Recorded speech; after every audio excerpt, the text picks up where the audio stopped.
Très ravi de vous savoir nombreux à nous suivre. C'est l'heure de votre magazine AA News. Bienvenue à tous. C'est parti pour les titres. Sensibilisation des députés nationaux sur les normes internationales à la protection et l'assistance aux personnes déplacées internes. C'est l'objectif des assises tenues au Palais du Peuple dans la salle de banquet. Plénière spéciale entre le président de la Chambre basse du Parlement et la participation des étudiantes finalistes des institutions universitaires et instituts supérieurs de la capitale, et ce, dans le cadre de la clôture du mois de la femme. On commence avec la plénière spéciale présidée le 30 mars par Robin Minakou à l'Assemblée nationale pour marquer la fin du mois de la femme. Spéciale parce que cette fois, les 500 sièges étaient occupés par des étudiantes finalistes des institutions universitaires et supérieures de la capitale. Une question orale avec débat initié contre la ministre du Genre a été examinée, suivie d'un plaidoyer des étudiantes pour le respect du genre. Regardez. À l'occasion de la clôture du mois de la femme, le président de l'Assemblée nationale, Obemina Ngunjalan-Dioko, a présidé une plénière qui a connu la présence des étudiantes des institutions universitaires et instituts supérieurs de la capitale. À l'ordre du jour figurait la question orale avec débat initié contre le ministre du Genre et les plaidoiries des députés étudiantes sur la problématique de la représentativité de la femme dans les institutions de la République démocratique du Congo. Le public peut retenir que la femme africaine, congolaise, apprend, vous l'avez vu vous-même, apprend à être déjà autonome. Elle devient de plus en plus... elle apprend de plus en plus à s'exprimer, qu'elle n'est plus renfermée comme avant, comme au temps d'avant, qu'elle est très intelligente et que de plus en plus elle fait de grands pas, quoi. Constat fait, les étudiantes ont démontré qu'elles maîtrisaient la problématique du genre. Nous souhaitons au gouvernement d'évoluer sur cette voie sur laquelle il s'est engagé et de ne pas baisser les bras, de toujours prêter attention, prêter l'oreille à tout ce qui a été dit, tout ce que nous venons d'exposer comme problème, de toujours être à l'écoute à ceux qui pleurent, à ceux qui plaident leur cause, voilà. Un appel a été lancé aux institutions de pouvoir prendre des décisions qui s'imposent pour favoriser l'émergence de la femme congolaise. Bien avant la plénière, cette journée a commencé avec une visite guidée qui s'est terminée dans les bureaux du président de l'Assemblée nationale, Obemina Ngunjalan-Dioko. Sensibilisation des députés nationaux sur les normes internationales à la protection et l'assistance aux personnes déplacées internes. C'est l'objectif des assises tenues au Palais du Peuple dans la salle de banquet. Cet atelier a été précédé par l'audience accordée à la délégation du HCR par Robin Minakou. Suivez. Pays post-conflit, la République démocratique du Congo est caractérisée par les mouvements de déplacés civils suite aux différentes actions des forces négatives. Dans le but de trouver des solutions salvatrices nécessaires pour la réinsertion des déplacés internes, les élus du peuple participent depuis ce mardi aux échanges avec le HCR. À l'ouverture de ces assises, le président de l'Assemblée nationale, Obemina Ngunjalan-Dioko, a fixé l'assistance sur le but de cet atelier. Au-delà de la protection normative, des mesures sociales idoines devraient être prises par les organes ou structures compétents afin de soulager tant soit peu les conditions de vie difficiles de ses compatriotes. Les apports de nos partenaires bilatéraux et multilatéraux sont à saluer à juste titre. Comment atteindre l'objectif assigné à ces assises? Il faut voter une loi nationale pour organiser la prise en charge de ces personnes par le pays. Et c'est très important et c'est le rôle des parlementaires de le faire. Bien avant, la délégation du HCR a été reçue en audience par les speakers de la Chambre basse du Parlement congolais au Palais du Peuple. La République démocratique du Congo fait preuve de beaucoup de courage et d'engagement pour pouvoir régler cette question. Les députés nationaux ont un rôle capital pour catalyser cette action et s'assurer que les moyens soient mis à disposition. Et quand elle se réfugie dans son propre pays, dans leur propre pays, la responsabilité de l'État est entamée. Et puis les 9 membres devant composer la Commission nationale des droits de l'homme sont désormais connus. Et cette publication intervient après une année de démarches laborieuses. Leurs noms ont été entérinés par les députés nationaux au cours d'une plénière à l'Assemblée nationale. 4 femmes sur les 9 membres composent le bureau de cette commission.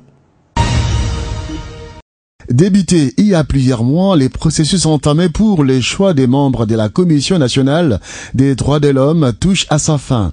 Après la réunion tenue la semaine passée par le président de la Chambre basse du Parlement congolais avec le membre du comité d'accompagnement, c'est désormais chose faite. Les noms des 9 membres devant composer cette structure ont été entérinés ce mercredi par les élus du peuple en plénière. Pour la composante ONG des droits de l'homme, M. Fernandez Mourola. Pour la composante des ordres professionnels, Dr Chantal Nemouzou. Pour les syndicats, M. Guilain Mboussa Ndole. Pour les universités, Professeur Kienge Chilombai Ngomba. Pour les confessions religieuses, M. Amouri Lumumba Wakaimbe. Pour les confessions religieuses encore, parce qu'ils ont droit de par la loi à 2 représentants, Monsieur Mwamba Mouchikoke Mwamous. Pour les personnes vivant avec handicap, Madame Astrid Bilonda Makengo. Pour les ONG spécifiques de la femme, Maître Belinda Lutandila. Et pour les personnes vivant avec le VIH-Sida, Docteur Olivier Walawala Ngala. Après la nomination par les chefs de l'État, les 9 membres devront donc prendre leurs fonctions. Et quel sera le rôle de la CNDH? La Commission nationale des droits de l'homme aura un rôle très important dans le cadre de la dénonciation des violations massives des droits de l'homme dans le pays. C'est-à-dire c'est eux qui vont suivre, qui vont coordonner l'action des ONG qui travaillent dans le cadre des droits de l'homme, qui vont donner, qui vont avoir l'autorisation de pouvoir renseigner le gouvernement sur les cas de violation qui se perpétuent sur toute la République démocratique du Congo. Mettre en place des structures pour l'encadrement de la vie démocratique en RDC, la représentation nationale s'adonne à cœur joie à cet exercice. La publication des noms des membres de la CNDH démontre cette détermination. Autre titre, le ministre des Sports, Samalou Kondé, a été interpellé par l'honorable Dédé Makwa pour répondre à la question orale avec débat sur l'annulation de l'organisation de la CAN 2015 de moins de 23 ans qui était prévue en décembre. Après débat, le ministre devrait répondre 24 heures aux interrogations des élus du peuple. C'est une interpellation initiée par le député national Makwa Dédé Prosper.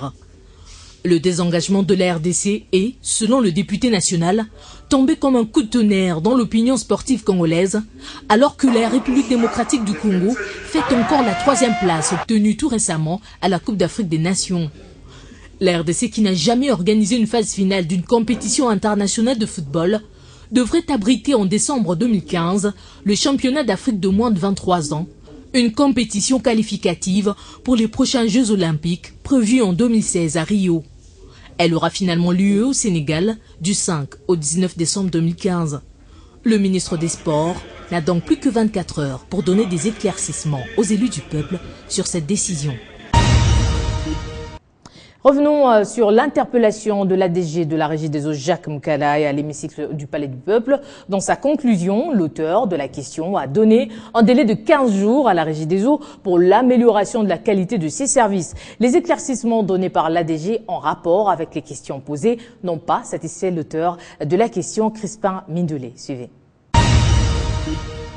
Les multiples problèmes qui rongent la Régie des eaux ont été passés au peigne fin à l'Assemblée nationale suite à la question orale avec débat, initiée par l'honorable Crispin Mindelé, élu de l'Est de la République démocratique du Congo. Comme prévu, l'ADG de la Régie des eaux, Moukalaï, se présentait ce vendredi pour sa réplique aux questions posées par les élus du peuple en rapport avec la qualité d'eau desservie à la population par la Régie des eaux. Dans sa conclusion, l'auteur de la question orale avec débat s'est dit ne pas être satisfait des réponses de la DG Moukalaï. Nous avons des chômeurs dans ce pays. La Banque mondiale nous amène des Sénégalais pour venir gérer une entreprise commerciale congolaise. Trouvez-vous ça normal? Je peux demander au gouvernement de renégocier l'accord avec la Banque mondiale. Si la Banque mondiale finance, nous avons des compétences à l'intérieur du pays, qu'on puisse considérer ces compétences-là et qu'on puisse les utiliser. 15 jours, s'il vous plaît. 15 jours pour pouvoir... De son côté, l'administrateur du directeur général de la Régie des eaux n'a pas voulu répondre aux questions de la presse, comme l'attestent ces images. La Régie des eaux dispose de 15 jours, selon l'auteur de la question orale avec débat, pour l'amélioration de son réseau d'addiction d'eau potable. Et c'est tout pour aujourd'hui. Merci de votre attention. Très prochainement, on se retrouve.